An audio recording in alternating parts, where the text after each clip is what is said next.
Bonjour et bienvenue dans cet épisode de podcast. On se retrouve aujourd'hui avec l'épisode 29 où on va parler du stress et du syndrome de l'intestin irritable qui forment un peu le duo infernal.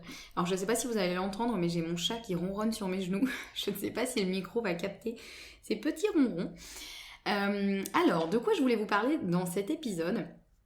Vous l'aurez compris, effectivement, du stress et du syndrome de l'intestin irritable qui fonctionnent souvent en duo et pour autant on a tendance à vraiment un peu ignorer cette partie. Parce qu'en général, quand on veut en finir avec le syndrome de l'intestin irritable, on se concentre généralement uniquement sur l'alimentation. Et on oublie tout le reste, quasiment. Et pourtant, l'alimentation, elle est responsable des symptômes à hauteur de, on va dire, 50%, plus ou moins selon les personnes. Et bien les 50% restants, ils sont majoritairement dus au stress. Alors évidemment là je ne parle pas de tout ce qui est vraiment la cause du syndrome de l'intestin irritable, donc potentiellement dysbiose au niveau du microbiote, porosité intestinale, etc. Là bien sûr je vais parler on va dire de ce qui va amplifier les symptômes. Donc voilà. Pour que ce soit clair, hein, évidemment, c'est simplement, en gros, quand on essaye vraiment de ne plus subir les symptômes du syndrome de l'intestin irritable, et c'était pas facile celui-là, on a tendance à vraiment se focaliser sur l'alimentation et on oublie cette énorme partie que représente le stress.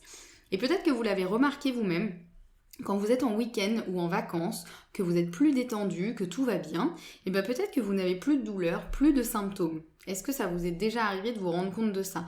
Moi en général j'ai énormément de clients ou de clientes qui me disent « J'avoue que je comprends pas parce que dès que je suis en week-end ou quand je suis en vacances, notamment une cliente qui me racontait qu'elle était partie en vacances en Italie où elle avait mangé que des pâtes et des pizzas pendant toutes ses vacances alors que d'habitude c'est des choses qu'elle a vraiment du mal à digérer. Et bien là c'est passé comme une lettre à la poste, elle a pas du tout eu de symptômes, elle était super bien. Elle me dit c'est quand même incroyable et effectivement c'est bien un signe que le stress c'est vraiment un amplificateur si ce n'est un provocateur de symptômes. Alors le stress, il est pas, comme je vous le disais, il n'est pas forcément la cause, en tout cas pas toujours, parce que le stress, il peut aussi perturber le microbiote, donc ça c'est un autre point qu'on pourra développer, mais voilà, il peut aussi fortement, on va dire, vraiment perturber le système digestif, mais là en tout cas, on va dire que le stress n'est pas forcément la cause du syndrome de l'intestin irritable, mais il amplifie les symptômes ou les troubles qui sont déjà présents. Alors pourquoi ça ? Pourquoi est-ce que effectivement le stress il a tendance à vraiment nous provoquer des soucis de digestion, on va dire encore plus importants en période de stress ? Et ben c'est particulièrement, alors il y a plusieurs éléments. Mais l'un de ces éléments, c'est notamment à cause du nerf vague. Le nerf vague, vous l'avez peut-être déjà entendu, ou au moins vous avez déjà entendu le fait de faire un malaise vagal. Quand on fait un malaise vagal, c'est-à-dire que c'est en lien avec ce nerf vague qui en gros va un peu court-circuiter la connexion entre le cerveau et les intestins, puisque le nerf vague, c'est vraiment un nerf qui est très long et qui relie en gros le cerveau et les intestins. Donc le nerf vague, c'est vraiment, il est hyper important dans le corps et c'est vraiment lui qui va être un petit peu le chef d'orchestre entre le cerveau et les intestins, qui va faire communiquer les informations à la fois du cerveau vers les intestins, mais aussi des intestins vers le cerveau, pour indiquer aussi au cerveau comment se passe la digestion, est-ce qu'il y a besoin de modifier des choses dans le corps, etc. Enfin voilà, c'est une communication continue et quand on fait un malaise vagal, c'est que cette communication elle est un petit peu coupée et du coup tout se met un peu en veille, quoi. Donc c'est pas grave en soi, mais il y a une perte de connaissance en général qui est pas très agréable. Mais du coup voilà, le nerf vague, vous en avez sûrement entendu parler, en tout cas au moins du fait de faire des malaises vagaux du coup. Et pourquoi ce nerf vague, il a particulièrement une importance dans la digestion et le syndrome de l'intestin irritable, et notamment dans cette implication du stress, on va dire, on dit parfois que les émotions, elles naissent dans le cerveau et quand elles sont trop fortes, elles sont évacuées par le nerf vague. En fait, tout simplement, une émotion, c'est une énergie. Ça se manifeste sous forme d'énergie. Même pas forcément, quand je parle d'énergie, là, c'est même pas forcément au niveau spirituel, hein, c'est vraiment qu'au niveau du corps, une émotion, c'est une énergie puisque ça va engendrer des réactions dans le corps. Et une énergie, elle doit partir quelque part. Vous voyez, c'est un peu comme... Pour vous donner une image, comme un orage par exemple, et ben il y a de l'électricité qui s'accumule dans le ciel et il y a un moment cette électricité, donc cette énergie, elle doit s'évacuer et elle s'évacue sous forme d'éclairs. En général, les éclairs, c'est simplement vraiment une énergie qui s'est condensée dans les nuages et qui va se décharger, donc s'évacuer vers la Terre. Et ben vous voyez vos émotions un petit peu comme ça. C'est-à-dire que les émotions, elles vont se créer, on va dire, dans le cerveau et il y a un moment, elles ont besoin de s'évacuer. Et si elle n'est pas libérée d'une façon ou d'une autre, c'est-à-dire si on n'exprime pas une émotion, que ce soit au niveau verbal, au niveau physique, voilà, si en tout cas elle n'est pas évacuée, elle n'est pas libérée d'une façon ou d'une autre, de manière suffisamment efficace, elle va potentiellement s'évacuer dans le nerf vague. Donc elle va vraiment se diffuser du cerveau vers le nerf vague, et donc elle va arriver où ? Dans les intestins, en tout cas dans le système digestif. Et d'ailleurs, on le sait bien avec toutes ces expressions qui disent avoir des papillons dans le ventre, se faire de la bile, avoir une boule dans la gorge, avoir un nœud à l'estomac. On le sait tous de manière plus ou moins consciente que... En général, quand on est stressé, quand on a une émotion forte, on a tendance à avoir des manifestations au niveau digestif. Donc ça, c'est pas nouveau. En général, on l'a tous expérimenté, mais pour autant, on a tendance à vraiment minimiser un peu l'impact que le stress peut avoir sur les fonctions gastro-intestinales. Et pourtant, le stress, il peut vraiment, donc via ce nerf vague, mais aussi via d'autres mécanismes, il peut vraiment avoir un impact sur le microbiote, sur la contraction des intestins, sur le ressenti de la douleur également, parce que un autre élément, c'est que le stress, il nous fait sécréter tout un certain nombre d'hormones différentes, qui vont activer certaines actions dans le corps, et notamment le stress, il fait sécréter de l'adrénaline. Et l'adrénaline, elle a notamment pour effet de provoquer une contraction du tractus gastro-intestinal, c'est-à-dire du système digestif. Et donc c'est aussi pour ça que quand on est stressé, nos intestins, ils ont tendance à beaucoup plus se contracter que d'habitude. Donc c'est ce qui fait aussi que ça peut augmenter le transit. Parfois quand on est stressé, on peut avoir des phénomènes de diarrhée. Et puis on a tendance à avoir vraiment les intestins on a un peu des crampes à l'estomac ou aux intestins. Vous voyez, on a parfois ce truc d'avoir les intestins noués quand on est stressé, ce qui peut nous faire perdre l'appétit, ce qui peut nous faire avoir le ventre qui ballonne, etc. En fait, voilà, c'est tout simplement parce que effectivement le stress, qui est une émotion finalement, il va créer toute une réaction en chaîne et notamment nous faire sécréter du cortisol, de l'adrénaline, etc. qui eux vont avoir un réel effet, un réel impact sur le système digestif. Et parfois, on est stressé sans même s'en rendre compte. On parle en général dans ces cas-là de stress chronique. Et malheureusement, on est très très très nombreux et nombreuses à en souffrir aujourd'hui parce qu'on vit dans une société qui est quand même assez stressante, que ce soit par tout ce qui se passe dans le monde depuis 2 ans, que ce soit par le rythme de vie que l'on a, particulièrement quand on vit en ville, qu'on a un travail qui nous demande beaucoup de ressources, quand on a une vie de famille chargée, etc. On a tendance à beaucoup être sous stress chronique et en fait le stress chronique il va vraiment nous accompagner au quotidien et parfois on s'en rend même pas compte tellement on s'y est habitué. On s'est tellement habitué à être dans cet état de stress que ça devient la normalité et que du coup on ne s'en rend même plus compte.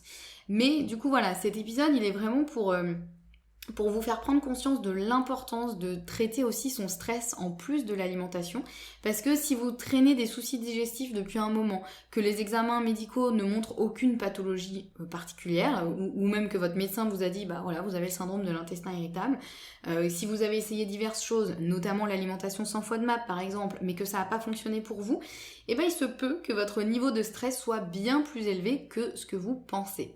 Et dans ces cas-là, bien sûr que ça peut être intéressant de s'occuper de l'alimentation, donc pourquoi pas de diminuer les FODMAP pendant un temps, ensuite de les réintroduire pour voir ce qui crée des symptômes, etc.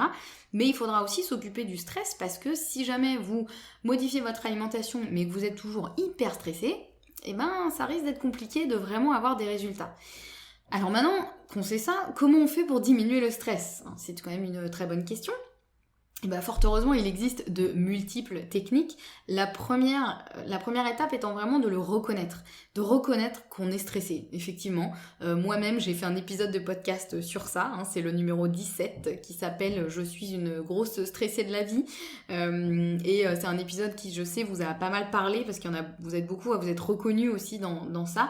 Moi, personnellement, j'ai mis du temps à vraiment accepter le fait que j'étais d'une nature vraiment anxieuse et stressée, alors qu'en réalité, j'en avais les signaux depuis toute petite, et plusieurs fois, des médecins ou thérapeutes me l'ont fait remarquer.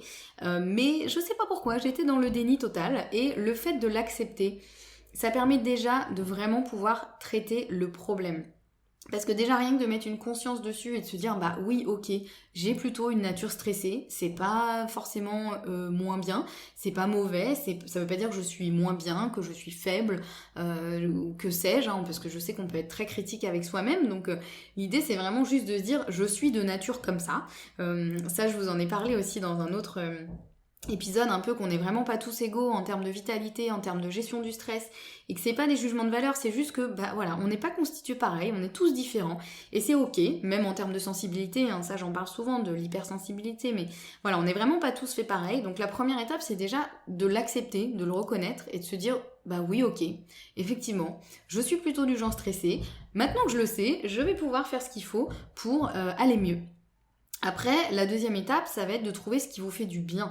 Moi, je sais que ce qui m'a beaucoup aidé, c'est déjà d'adapter mon rythme de vie. De savoir que les journées où j'enchaînais les rendez-vous, c'était pas possible pour moi parce que je finissais épuisée et survoltée parce que c'était trop de stimulation pour moi. Donc maintenant, j'ai vraiment adapté mon rythme de vie. Je me limite à un certain nombre de rendez-vous par jour. Il y a des jours où je bloque mon agenda pour ne pas avoir de rendez-vous, pour avoir vraiment du temps pour moi, seule avec moi-même, à créer du contenu, à réfléchir à des choses sur mon business, etc., à me former aussi, parce que ça c'est une grosse partie de ce qui me fait du bien aussi. Donc ça peut être déjà une première étape, d'adapter autant que possible votre rythme de vie. D'avoir plus de pauses aussi peut-être, vous voyez, pour vous donner un exemple, ce midi, d'habitude j'ai tendance à manger le midi quand je suis seule chez moi, j'ai tendance à manger en regardant une vidéo. Alors ce qui ne m'empêche pas d'être consciente de ce que je mange et de vraiment mastiquer en pleine conscience, mais c'est vrai que j'ai du mal à manger sans rien faire d'autre. Sauf que ce midi, je sentais que là j'en avais besoin et du coup je suis allée me mettre dehors au soleil et j'ai pas pris mon téléphone, j'ai pas pris mon ordinateur, j'ai juste mangé en pleine conscience, on va dire. Et voilà, et rien que ça, en fait, je sens à quel point ça m'a ressourcée pour mon après-midi et à quel point mon après-midi elle est vraiment différente. Alors que si j'avais peut-être continué à travailler en même temps que je mangeais ou regarder une vidéo, enchaîner les vidéos, etc., ben, j'aurais pas vraiment fait de coupure et finalement ça aurait été plus négatif qu'autre chose. Donc ça c'est important de voir ce dont vous avez besoin en termes de pause et en termes de quel type de pause aussi, hein, parce que chacun a sa façon de faire différente. Mais l'important c'est peut-être voilà, d'avoir plus de moments pour vous. Ça peut être aussi de pratiquer la respiration, la méditation, l'hypnose, l'écriture, le chant, etc. Il y a plein de techniques. L'idée c'est juste de trouver celle qui vous fait du bien. Ça peut être aussi de vous aider de compléments alimentaires ponctuellement comme le CBD, la rhodiole, etc. Voilà, ça peut être aussi à des moments où on sent que vraiment on est submergé, on n'arrive pas du tout à diminuer notre niveau de stress. C'est totalement ok de manière ponctuelle de faire appel à des compléments alimentaires qui permettent de relâcher un petit peu la pression et nous aider à sortir un peu la tête de l'eau et à y voir plus clair.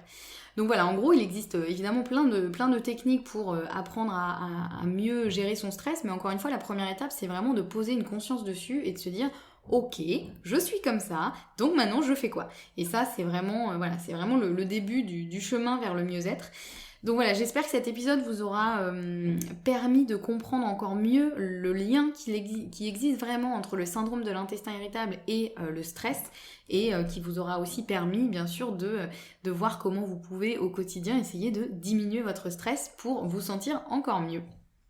Et puis bien sûr, si vous voulez aller plus loin, si vous souhaitez être accompagné dans votre démarche de bien-être, n'hésitez pas à me contacter. Je vous mets en description de cet épisode tous les moyens pour me contacter. Voilà, je serais ravie de vous aider autant que possible à trouver votre équilibre et vraiment avancer sur le chemin du mieux-être de manière individualisée évidemment par rapport à ce qui vous correspond à vous, parce qu'encore une fois, chaque personne est différente.